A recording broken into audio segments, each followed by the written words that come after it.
It's my mom. Inyong lahat. At nagpapasalamat ako at kayo ay nakapag-attend dito sa debut ng aking anak. So, Hana, bilang panglimang anak ko, unang-una nagpapasalamat ako kay Lord kasi naabot mo yung 18th birthday mo na wala ka pang asawa.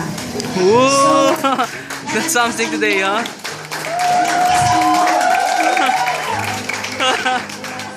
Yeah, rock. Dahil dyan, mahal na mahal kita, anak.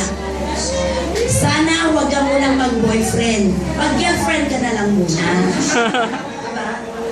Sana makatapos ka na yung pag-aaral. Yun ang number 1 na dalangin ko kay Lord. Para naman, kahit pa paano, masulit naman lahat ng pag-ishirap ko sa'yo.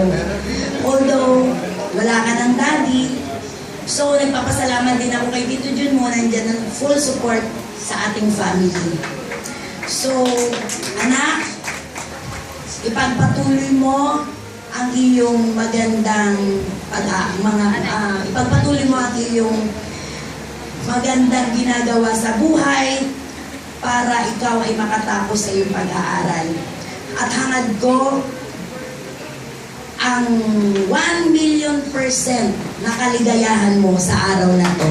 Mahal na mahal ka.